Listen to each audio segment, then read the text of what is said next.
Hello दोस्तों, अस्सलाम वालेकुम, नमस्ते। दोस्तों, आज हम द इलेक्शंस एक्ट का chapter number 2 the election commission of Pakistan और उसका जो सेक्शन नंबर 9 से स्टार्ट करेंगे। Section number 9, power of the commission to declare a poll void.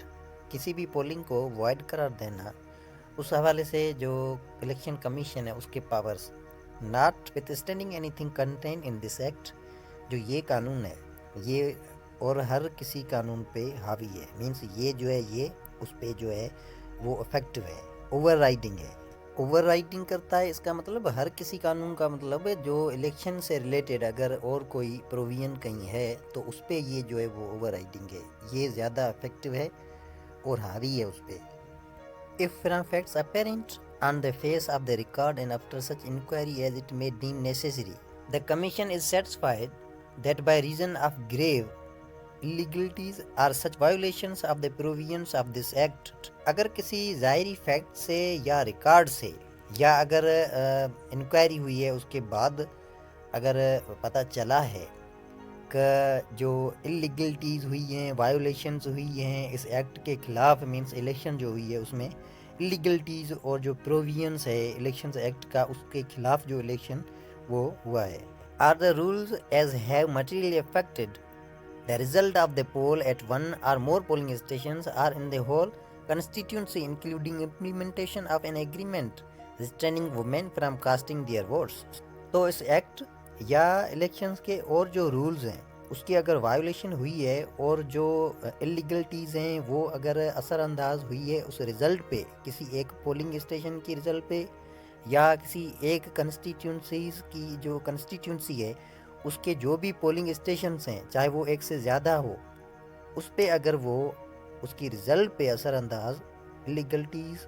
या जो वायोलेशन हुई है वो अगर होती है, या अगर सारी कंस्टिट्यूंसी में जो वुमेन्स हैं, औरतें हैं, उनको वोट कास्टिंग से रोका जाता है एग्रीमेंट के तहत, तो इस वायोलेशन की सूरत में कमीशन अपने पावर्स जो हैं वो कैसे इस्तेमाल करेगी और कौन कौन से पावर इस्तेमाल करेगी। It shall make a declaration accordingly and call upon the voters in the concerned polling station or stations or in the whole constituency as the case may be to recast their votes in the manner provided for by election। तो election commission क्या powers इस्तेमाल कर सकती है? तो it make a declaration accordingly, जो है कानून के मुताबिक वो डिक्लेयर करेगी, फैसला करेगी इलेक्शन कमीशन।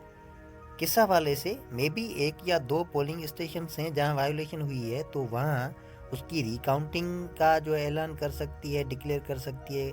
या अगर वायोलेशन हुई है तो वहां दोबारा इलेक्शन कराने का भी डिक्लेरेशन हो सकता है। तो ये सारे पावर्स इलेक्शन कमीशन इस्तेमाल कर सकती है, रिकाउंटिंग या दोबारा जो है इलेक्शन की जाए किसी 1, 2, 3 या सारी कंस्टिट्यूंसी में, मीन्स जहाँ भी वायोलेशन हुई है वहाँ रिकाउंटिंग या दोबारा इलेक्शन की जा सकती है, ये डिक्लेरेशन दे सकती है इलेक्शन कमीशन। अब ये एक्सप्लेनेशन है सबसेक्शन 1 की। If the turnout of women voters is less than 10% of the total votes polled in a constituency, the Commission may assume that the women voters have been restrained through an agreement from casting their votes and may declare polling at one or more polling stations or election in the whole constituency void। तो female के votes का percentage अगर 10 से कम है तो इस condition में जहाँ भी अगर एक पोलिंग स्टेशन पे, 2 पे या सारी कंस्टिट्यूंसी में अगर 10 से कम आ जाता है तो इस कंडीशन में इलेक्शन कमीशन ये समझेगा कि किसी एग्रीमेंट या प्लानिंग के तहत जो है वो औरतों को वोट देने से मना किया गया है, उसको जो है रिस्ट्रिक्ट किया गया है वोट देने से। तो इस कंडीशन में पोलिंग स्टेशन या 1 या 2 या 2 से ज़्यादा जहाँ वायोलेशन हुई है और टर्न आउट जो परसेंटेज है वो 10 से कम है तो वहाँ इलेक्शन कमीशन उस पोलिंग स्टेशंस, किसी भी एक पोलिंग स्टेशन या सारी कंस्टिट्यूंसी का जो इलेक्शन है उसको वॉइड करार देगा। Subsection 2, notwithstanding the powers conferred on it by subsection 1, the Commission may order filing of complaint under this Act before a court of competent jurisdiction against persons who entered into the agreement referred in subsection 1। तो इसके बावजूद कि जो भी power subsection 1 के तहत commission को दे दिए गए हैं, फिर भी अगर कमीशन चाहे तो किसी भी कॉम्पिटेंट कोर्ट में उस बंदों के खिलाफ जो सबसेक्शन 1 में एग्रीमेंट के तहत 10% वुमेन का वोटर जो वोट्स हैं वो देने नहीं दिए हैं या उस एग्रीमेंट में हैं या जो भी इलीगलिटीज़ एग्रीमेंट किए हैं, तो उन बंदों के खिलाफ कमीशन अगर चाहे तो कंप्लेंट फाइल कर सकती है। Subsection 3, notwithstanding the publication of the name of a returned candidate under section 98, the commission may exercise the powers conferred on it by subsection 1 before the expiration of 60 days after such publication। तो return candidate के नाम के शाये होने के बावजूद भी, जो कि ये सेक्शन 98 में है, डिक्लेरेशन ऑफ रिजल्ट, जो भी return candidate means the member of the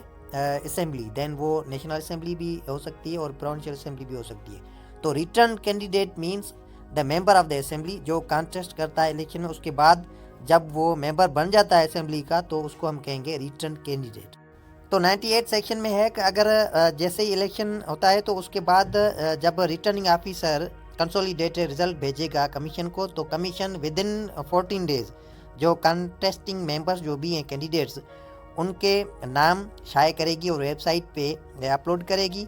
और जो हाईएस्ट नंबर्स वोट लेता है वो एज जीतेगा इलेक्शन, उसका नाम एज ए बन जाएगा रिटर्न कैंडिडेट। तो उस शायद के बाद तो ये बन जाएगा रिटर्न कैंडिडेट। तो ये सेक्शन कहता है कि वो पब्लिकेशन के बावजूद, जब अगर पब्लिकेशन हो जाती है नाम की, तो उसके बावजूद भी कमीशन जो अपने पावर्स इस्तेमाल कर सकती है जो सब सेक्शन 1 में दे दिए गए हैं। कि क्या हैं ये हम सीख चुके हैं कि जो इलेक्शन है वो दोबारा करवाई जाए, उसको वाइड करा दिया जाए, या मे बी दोबारा जो है रिकाउंटिंग हो वोट्स की। तो कमीशन ये पावर्स इस्तेमाल कर सकती है, लेकिन 60 डेज के अंदर। ऐसा ना हो कि अगर 2 माह गुजर जाते हैं उसके बाद ये पावर इस्तेमाल करे, ऐसा नहीं कर सकती। तो 60 डेज के अंदर जो भी वो कामयाब मेंबर है उसका नाम अनाउंस हो जाए, फिर भी 60 डेज के अंदर उस इलेक्शन को नल एंड वाइड करार दे सकती है कमीशन, और जो वोट्स हैं उसकी रिकाउंटिंग करने का भी हुक्म दे सकती है। And where the commission does not finally dispose of a case within the said period, the election of the returned candidate shall be deemed to have become final, subject to the decision of an election tribunal on an election petition if any। तो दोस्तों इस condition में अगर election commission subsection 1 के तहत powers को इस्तेमाल कर सकती है, तो इस कंडीशन तहत अगर वो पावर इस्तेमाल करती है और अगर रिकाउंटिंग होती है या इलेक्शन वाइड करार देती है,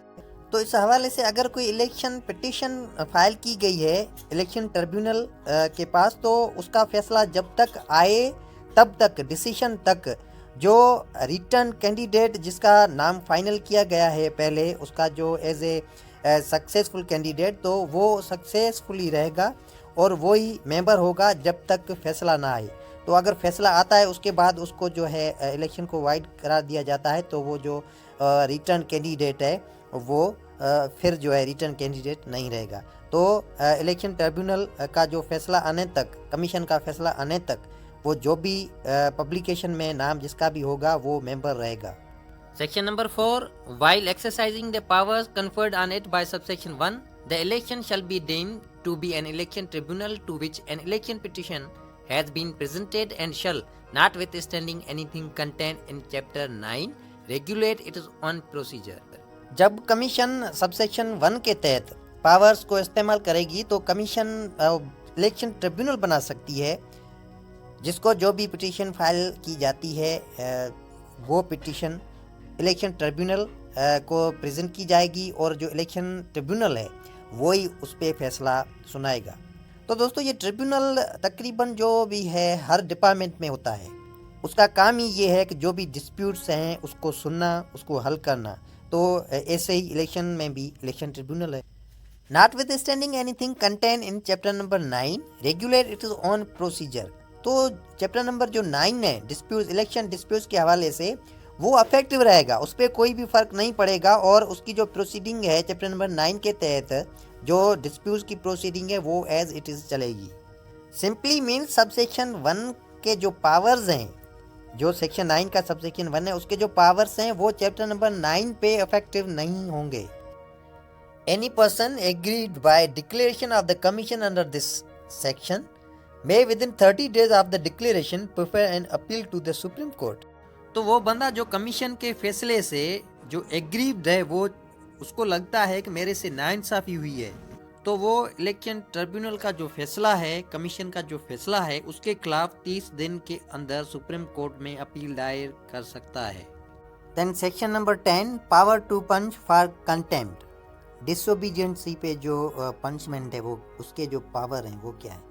the commission may exercise the same power as the high court to punch any person for contempt of court and the contempt of court ordinance 2K3 or any other law pertaining to contempt of court shall have effect accordingly, as if reference therein to a court and to a judge were a reference respectively to the commission and the commissioner, or as the case may be a member of the commission। तो commission डिसोबीडियंसी की जो सज़ा है, कानून को, commission का जो फैसला है उसको न मानने पे जो उसकी सज़ा है, वो ऐसे ही सज़ा दे सकती है जैसे हाई कोर्ट अपना जो फैसला है, डिसोबीडियंस कोई भी बंदा करता है हाई कोर्ट का, तो उस पर जो सज़ा है वही सज़ा कमीशन अपने फैसले को ना मानने पे दे सकती है। तो जैसे court ordinance, contempt of court ordinance 2K3 के तहत जो फैसला देती है कंटेम्प्ट पे, इसी तरह कमीशन भी फैसला दे सकती है। फ़र्क ये है कि अगर जैसे कोर्ट फैसला देती है तो कोर्ट के पास रेफरेंस होता है या उसका जो जज है उसके पास, तो इसी तरह अगर रेफरेंस कमीशन, कमिश्नर या किसी भी कमीशन के मेंबर की तरफ है, उसके तरफ केस है, उसके तरफ रेफरेंस दायर किया जाता है, मीन्स कमीशन को या कमिश्नर को या मेंबर ऑफ कमीशन को रेफरेंस है, तो वो फिर उस कंडीशन में उसका जो फैसला है उस पर अगर डिसोबीडियंस होती है, कोई बंदा फैसला नहीं मानता है कमिश्नर, कमीशन या उसके किसी मेंबर को, तो इस कंडीशन में वो जो है पंच दे सकता है कमीशन या कमिश्नर जो भी है कंटेम्प्ट का। ऐसा नहीं है कि कोर्ट की तरफ से अगर फैसला है तो उस पर कमीशन जो पंच करे कंटेम्प्ट का, डिसोबीडियंसी का, या अगर कमीशन की तरफ से जो ऑर्डर है, फैसला है, उस पर अगर डिसोबीडियंसी होती है, कंटेम्प्ट होती है बंदी की तरफ से, तो उस पर कोर्ट की तरफ से पंच दी जाए, ऐसा नहीं है। अगर कोर्ट का फैसला है तो उस पर कंटेम्प्ट करने पे कोर्ट ही पंच देगा। अगर कमीशन की तरफ से है ऑर्डर तो उस पर डिसोबीडियंस पे जो है कमीशन ही देगा। Section number 11, expenditure charge upon federal consolidated fund. तो जो अखराजात हैं वो फेडरल कंसोलिडेटेड फंड से जो है वो कंप्लीट किए जाएंगे और उससे पूरे किए जाएंगे। The remuneration payable to the commissioner, members and other officers and staff of the commission and all administrative expenses and other expenditure relating to the commission shall be expenditure charged upon the federal consolidated fund within the meaning of article 81। तो जो मुआवजा जो commissioner को दिया जाता है, members, officers, staff जो commission का है उसको दिया जाता है, और उसके अलावा जो एडमिनिस्ट्रेटिव अखराजात हैं और उसके अलावा कमीशन से रिलेटेड जो भी अखराजात हैं वो पूरे किए जाएंगे फेडरल कंसोलिडेटेड फंड से, जिसके बारे में 81 article of the constitution of Pakistan में बताया गया है। तो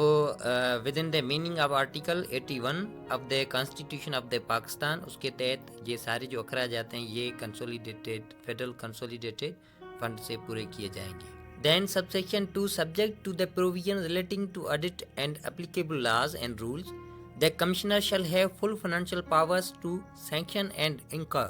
expenditure within the approved budgetary allocation, including creation of posts।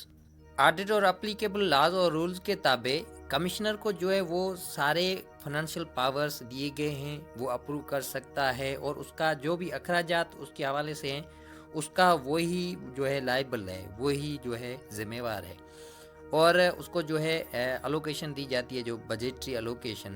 Approve budgetary allocation, उसके अंदर ही रहते हुए वो अपने फाइनेंशियल पावर्स को इस्तेमाल कर सकते हैं, जिसमें इंक्लूडिंग क्रिएशन ऑफ पोस्ट, इसको जॉब देना, उसमें जो है क्रिएशन ऑफ पोस्ट, जो न्यू पोस्ट्स हैं वो लाना, उसको क्रिएट करना। अप्रूव्ड बजटरी अलोकेशन में जो भी एक्सपेंडिचर होता है उसका वो जिम्मेवार भी है, और उसका जो फाइनेंशियल पावर्स हैं उसको वो एज इंडिविजुअल उसको इस्तेमाल भी कर सकता है, ये उसको अख्तियार दिया गया है, जिसमें क्रिएशन न्यू पोस्ट भी शामिल है। तो दोस्तों ये था आज का हमारा लेक्चर। अगर आपने इससे कुछ ना कुछ सीखा है तो लाइक मार दें, अगर कुछ भी नहीं सीखा तो डिसलाइक मार दें। चैनल को अगर अभी तक सब्सक्राइब नहीं किया है तो सब्सक्राइब कर दें अगर आप चाहते हैं तो। तो दोस्तों मिलते हैं कमिंग लेक्चर में, तब तक के लिए गुड बाय।